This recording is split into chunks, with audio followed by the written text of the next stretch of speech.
Okay, so we are live here with the incredible Chen Schimmel. It is the week of October 7th, and there are so many different people who have experienced different aspects of this war. And there are very few who have witnessed and even documented so many of them, from the destruction on the border of Gaza, to the wounded soldiers, to the families of the hostages, to even being there to bring home and welcome home the hostages who came back from captivity in the Gaza Strip and by Hamas. And so today we're interviewing and we're going to hear from an incredible woman. It's going to be around 20 to 25 minutes, and I encourage all of you to stay with us the whole time.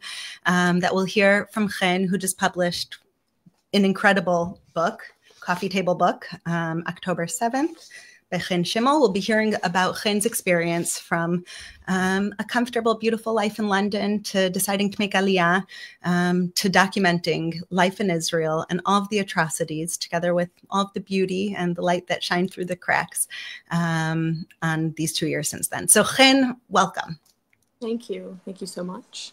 And thank you for being with us. You have so many different pieces of wisdom to share for the world. So let's start off by you just sharing your story. Tell us a little bit about yourself and your journey in getting to Israel. So first of all, thank you for having me and thank you for your time. I was born in London. My father was born in England and my mother was born in Switzerland. And she decided to make Aliyah on her own at the age of 16. And then she drafted to the army. They met, and then they met in Israel, and then they moved to London. So me and my 5 brothers, we all grew up in London. And Zionism and the love for Israel and the love for our people in the country was in our blood. And we always knew that we would eventually end up in Israel. And so when I finished high school, after my brothers had already moved to Israel, studied and drafted themselves, after high school, I moved with my parents. We made Aliyah. And then when I came here, I did Mechina, which is a kind of a program in preparation for the army. So I did that, and then I drafted to the army. And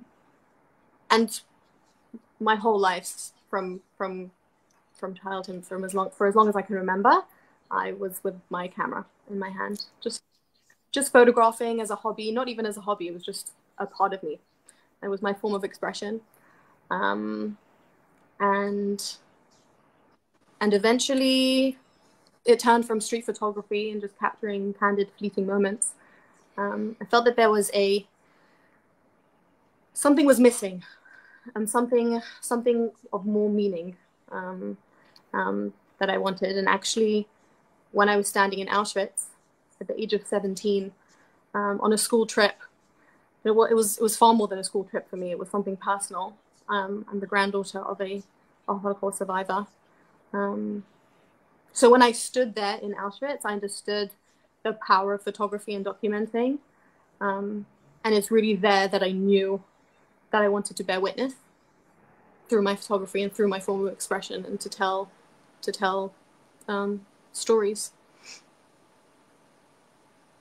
It's interesting. You used the word Zionism, which is a very heated word today, that you grew up in a Zionist household. And for me, I always try to break down what Zionism means. I was just in America and someone said to me, "Are you a Zionist?" And I said, "Well, what does that mean to you?" They said, "Are you for killing babies?" I'm like, oh, that's not what Zionism means. Zionism means that there's a place that the Jewish people can finally belong, that we can have safety, that we can have security, that we can live in our ancestral homeland, that we can have a beacon of light in the Middle East that's spreading that light to the world.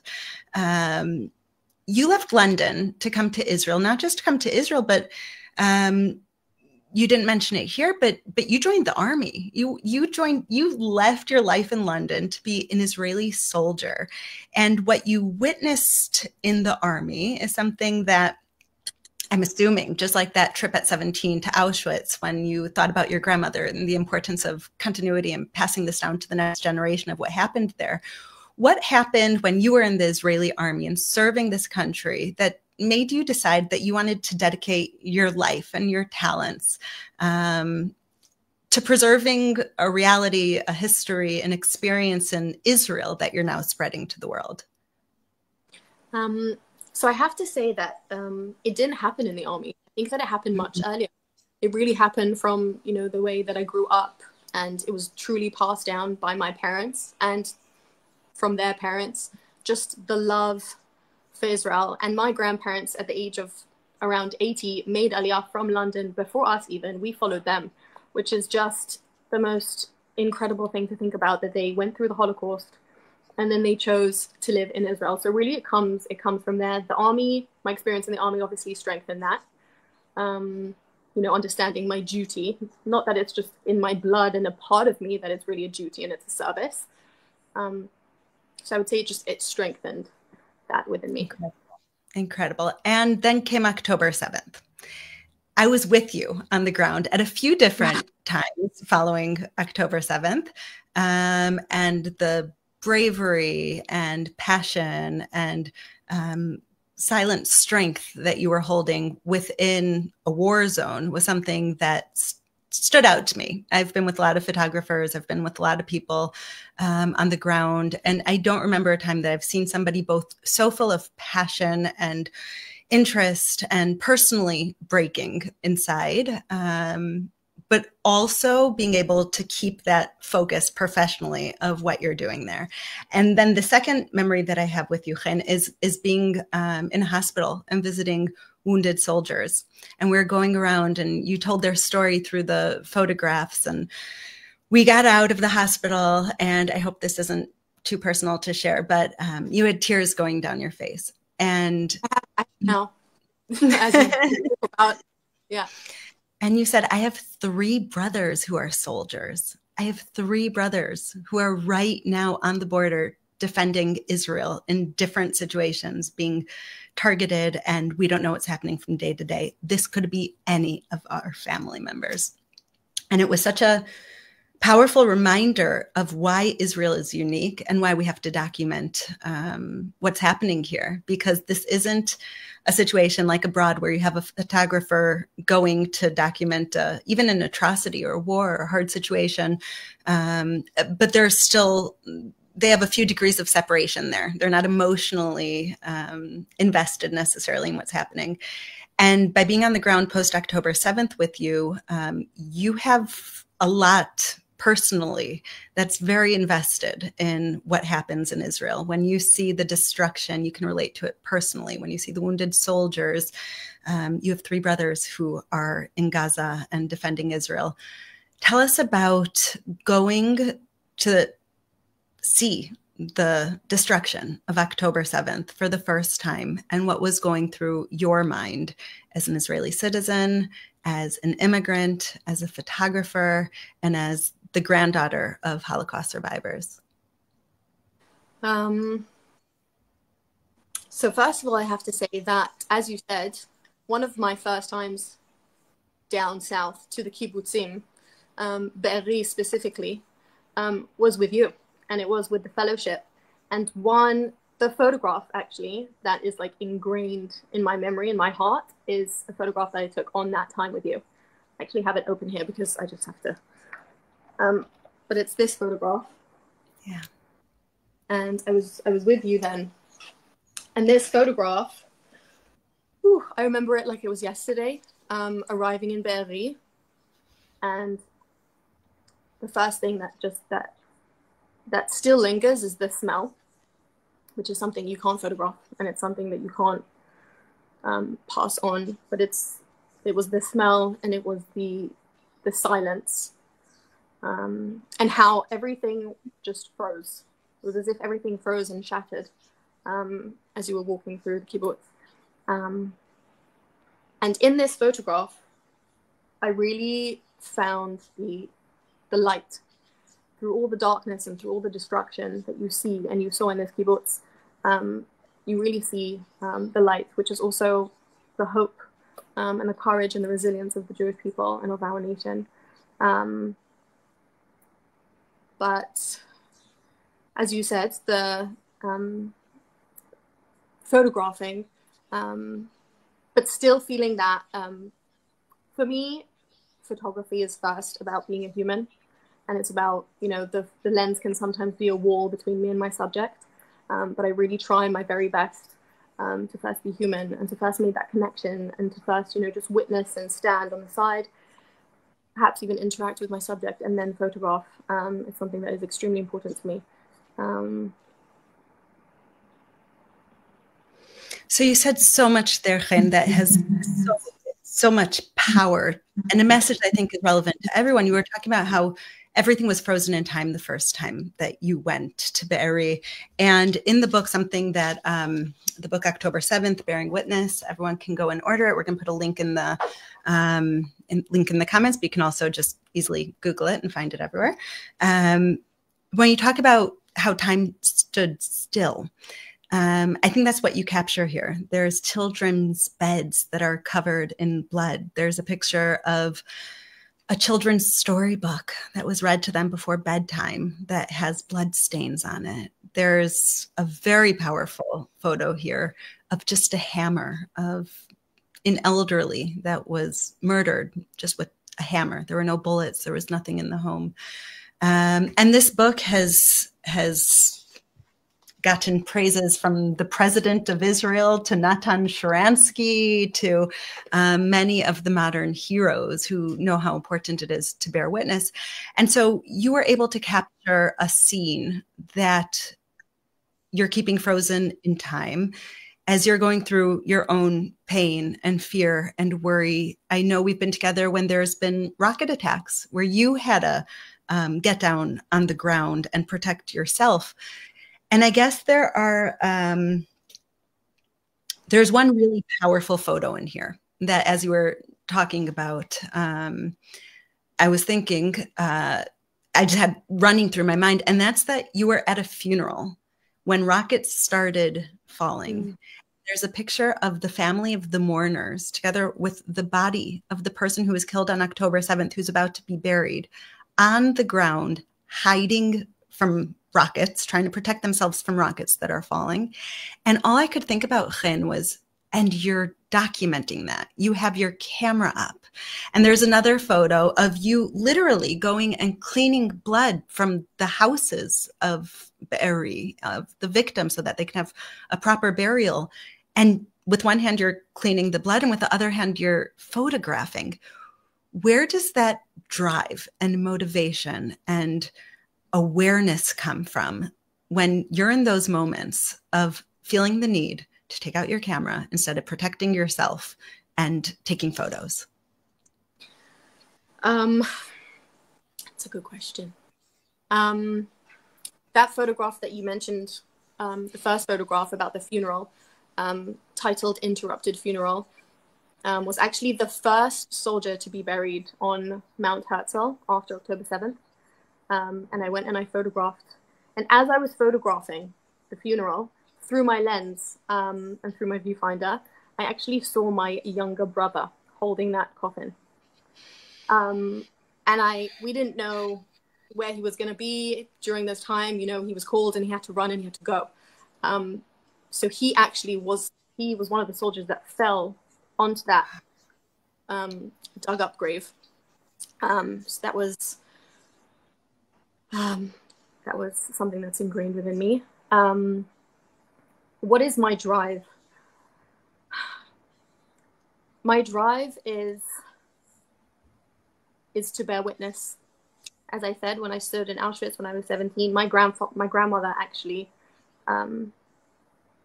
she used to tell us, you know, stories of her family when she grew up in Poland, and, you know, they escaped to the Russian mountains, and her father fought in the Red Army against the Nazis, and she once spoke 14 languages, and today she's 86 and she has lost her ability to speak. She speaks none. And, you know, I sit with her and I hold her hand, and through that I feel everything that she carries and everything that she can no longer say. And so for me, I really feel like I am her voice. And, you know, there are those that deny the events of the Holocaust, and there are those that denied the events of October 7th on October 8th, the following day. Even when footage was coming from Hamas themselves, And so for me, on October 8th, on October 7th even, I knew that my duty and my mission was to document and to bear witness and to make sure that these events are never denied and never forgotten. And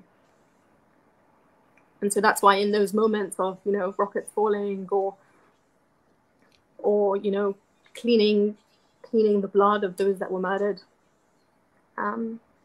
it's those moments when a lot of people might look away for a good reason, because it's very difficult, that I choose to face it and to document it,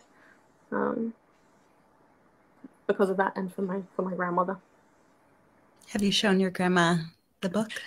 Wow, yes. There's a video of me showing her. She, as I said, she can't speak, and she's very weak, and she doesn't really make sounds. But she requested, she sometimes writes very, very slowly, and it's hard to read, but she really took the time to write that she wanted to sit up in her chair. She fully sat up, and there's a video of her really trying and turning the pages, and she's making these sounds. And it's something that I haven't heard in over a year. So it was very, you know, it was a very moving moment for me. But yes, she's seen it. And then she wrote very clearly, "I love you. This is the most beautiful gift I've received." And that is, it's a lot, you know, it's a lot of writing, and it was legible, which is very special. Wow. So this is for your grandma. Okay, so we have covered a lot. We still have more to cover. We have around 5 minutes left, and I'm going to open it up if there are any questions. I see a lot of comments from Barbara. Thanks for posting. From Daniel Bring, God bless Israel. I pray every day that God will give Israel victory over their enemies. Amen. From Darlene, bless you abundantly, dear witness. From Raymond, the insanity must stop. And I'm inviting our viewers now to send in any questions you have to Chen in the last few minutes. Chen, what do you hope that this book, again, October 7th, Bearing Witness, I've seen most of Chen's photos, and I couldn't wait to get this book. I actually ordered a bunch of them for my family and friends. But when I got this book in my hands, I thought I saw the photos before, and I never saw them the way that they're presented here. You can't really tell here, but just even like the material of the cover, and this is the most meaningful, powerful. I'm just going to open up to a random page here. This is, wow. Okay, that's a good one. They're all good. So I knew I could open up to a random page. This is a photo of Zaka volunteers praying. Zaka volunteers praying in front. Tell us about that. If you look next to it, there's actually a verse from the Bible. The photograph before that is it's actually about what you spoke about, you know, being on the hands and knees and cleaning. So that was really a moment where I was cleaning with one hand and photographing with the other. And then the verse from the Bible relates to that photograph. So you have it in front of you, you can read it. But that was... So what they're doing in that photo is praying that these are people who volunteered after October 7th to go and collect the blood of the victim so that they can have burial, because we believe that every part of the body should be buried in the ground, holy and preserved. And so there are volunteers like you and your family who went down after October 7th and with cloth and with toothbrushes took every bit of blood possible that you could find in order to give it proper burial. And this is a break of them praying in front of a mountain of cars of the victims of October 7th. And I guess that's what I see in this entire book is little rays of light within the darkness that we can't even comprehend. We saw it with our own eyes, and still it feels like it can't possibly be real, that this happened to our brothers and sisters, that such evil could take place in this modern world, could be documented, could be streamed, could be sent to everyone to see by the actual people who are perpetrating the attacks, the Hamas terrorists, and still the world turns against us. So within that darkness, every single page, every single photo just screams out, let there be light. And the whole time I was thinking of, there are lots of beautiful Bible verses in here, lots of beautiful modern quotes. And the whole time I was just thinking, I lay before you life and death, choose life. For me, that's what this book screams out on every single page. So we have a few comments here that I'll read out before we go to the last few questions. From Jason, thank you for your heart to share your photo experience in such a profound situation. God bless you, Chen Grace, and God bless Israel. Amen. From Dan, thank you for documenting this, Chen. My grandmother was also a Holocaust survivor. Most of her family was killed. She survived the ghetto and 2 concentration camps, as well as the death march in Auschwitz. So you're not just doing this for your grandmother, you're doing it for all of our loved ones who experienced that, and that we already see just 2 generations later. In some countries, over 80% of the youth don't know what Auschwitz was. In many countries in the West, over 50% of the youth don't believe that the Holocaust really happened and 6 million people were really murdered. And like you said, just the day after October 7th and October 8th, after it was streamed already, people were questioning if it really happened, and if it really happened, if the Jews actually deserved it. And so this book, October 7th, 2 years later, is more important than ever.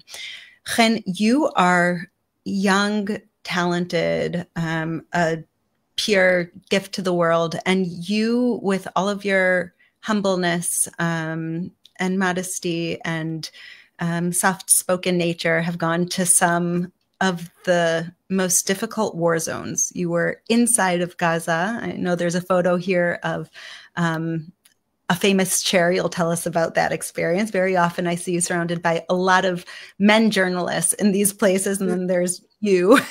And also in the book, October 7th, Bearing Witness here. Once again, you can order October 7th, Bearing Witness. There's a whole section of soldiers, and you document specifically women soldiers who are in Gaza. I know you've been in Ukraine. You've documented the war in Ukraine. You've been inside Gaza. You've been all that was with you. Yeah, right. With the fellowship, you went and documented the war there. Tell us a little bit what it's like, the joys, the fears, the hardships of being a young woman who's been thrust into such an important position. You're a photographer for the Jerusalem Post. You go to dangerous, scary places. You witness firsthand things that 99% of the world will never witness. And you put yourself in the line of danger in order to document it. Tell us about that. And maybe share the experience of the chair. The chair. Sinwaj. So quite a few people have asked me, especially after being in Gaza a few times, if I'm scared. Yeah. And the truth is that I'm not. First of all, being a photojournalist, I think you have to be a bit, like a little bit crazy to do, the things that we do and we want to document. But I mainly didn't feel scared because I was surrounded, and I went in with our soldiers and with our army, and I felt so safe with them. On this, every time, but on this time we really went in with a big troop. But we went to a few days after Sinwar, the orchestrator of the massacre of October 7th, where he met his end, where he was killed. So a few days later, I went into Gaza, and I went into the house where he was killed. And we actually, the chair was overthrown, and we put it back up so it was standing.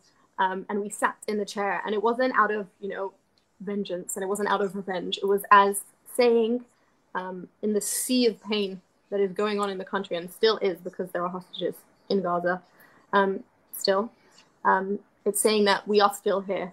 And no matter how many nations and how many people try and destroy us, we are still here. And it was a little glimpse of victory and light within all the pain. So I didn't feel scared. I felt safe, and I felt really doing my duty in documentary. Incredible. And I feel in the war in Ukraine, and I feel the same. When I went to Morocco to photograph the aftermath of an earthquake, I really feel that it's important, the importance of it. Wow. Okay. Well, I have so much more I want to speak to you about. Hopefully you'll be back and you'll share more with us. But we'll let you go. I know you have lots more interviews today to do to get the word out on your new book, October 7th, Bearing Witness. And I encourage everyone to get a copy. In these past 2 years, of course, the International Fellowship of Christians and Jews has been on the ground distributing aid, feeding the hungry, clothing the naked, sheltering the poor, being in these areas. And today is a very, very special day where there are over 1,200 churches across America, along with universities and synagogues, that in memory and in honor of October 7th are planting 1,200 Israeli flags in solidarity with Israel. And so within the darkness of hate and anti-Semitism and the world trying to repeat history, there are so many Christians who have stood up in these past 2 years and continue to stand up to say, never again. These are our brothers, and I am my brother's keeper. So, Chen, thank you for giving all of us, Jews and Christians alike, in Israel and abroad, a glimpse into what it looks like to go to the most broken places and be able to find hope. You're an inspiration. Thank you. Thank you. And thank you for being a part of that light. Really. Thanks. God bless you. Good luck. If anyone wants to order the book, October 7th, Bearing Witness, and we will put a link in the comments. And really important to add that we didn't even speak about, that all proceeds from this book are going to help wounded soldiers. Can you tell us one word on that? Sure. I'm so glad you just said that. I was about to say that. So all the proceeds from the book are all of them are being donated to soldiers living with trauma and post-trauma. We spoke about light, but there are those in the country that don't have light. They are in the depths of the darkness. There are soldiers that wake up in the morning and they can't even take themselves to the grocery store. They can't make themselves eggs for breakfast. And so it just felt, it just felt what was right. And the only thing that was possible when making this book is to heal our soldiers, because without our soldiers, we do not exist. And so we have to protect them and heal them. Amen. Okay. And with one hope for this new year, for as we mark 2 years since October 7th, as we're in the high holiday season of Rosh Hashanah, the Jewish New Year, one hope for what you want to see this year. It's simple. It's the hostages. It's the hostages returning home, and it's the soldiers that are fighting on the front lines to come back whole and healthy. And for the families that have been through absolute hell, to heal. Yeah. Amen. Amen. May all of your prayers be received. Thanks, Chen Schimmel. Thank you for joining us. Thank you, Yael. Thank you. Bye.